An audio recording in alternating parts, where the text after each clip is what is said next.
always say that discipline is the root of all good qualities, but you have to absolutely apply it to things outside of just waking up early. It's everything. It's working out every day, making yourself stronger and faster and more flexible and healthier.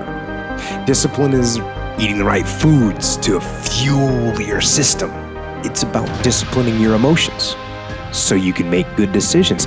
It's about having the discipline to control your ego so your ego doesn't get out of hand and control you.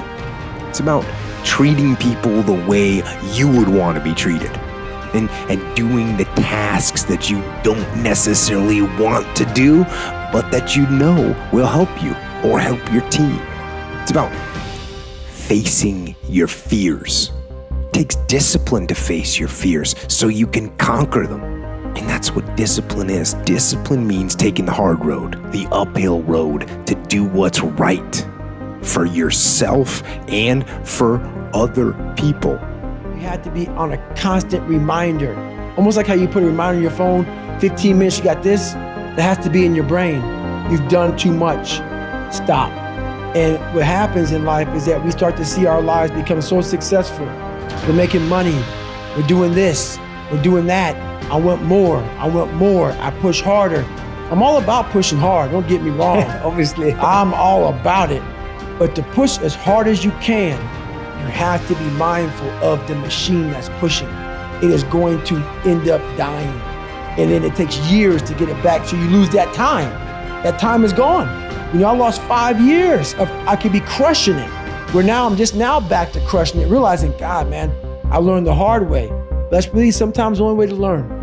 If I look back on anything I've ever done, mistakes I've ever made, paths that something that I put out that I didn't quite think, man, maybe I just waited 3 months before I released that, or maybe I should have, re-edited that blog post a couple more times before I put it online, or those things drive me crazy. The things that I've done have driven me crazy, but yelling at someone I didn't have to yell at them for, whatever. But the most important thing is always for all people to recognize that you're not who you were a year ago. You're not who you were 5 years ago. You're not who you were last week.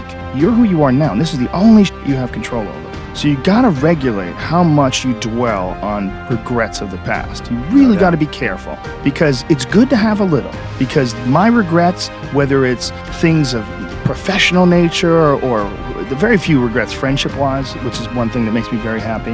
But there's life is strange. There's a lot going on.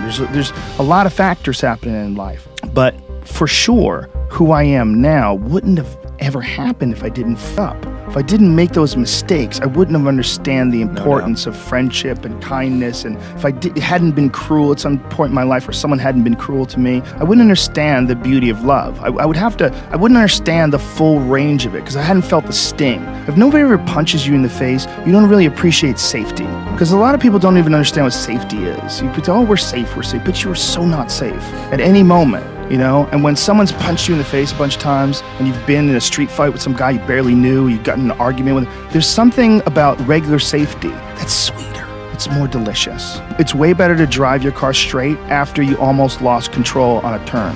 I'm not saying that you should go sideways around corners, but what I am saying is that there's a yin and a yang to this world, man. And you gotta fuel yourself with the f-ups. And most people get stuck in these patterns because they define themselves as a f-up. Or they define themselves as a person who doesn't follow through on their ideas, or a person who doesn't pursue their real interests and loves. You define yourself by that. Well, I guess, no, you don't. No, you have started things and you quit, and it gives you a horrible sense of regret that's made you define yourself by that. You don't have to do that.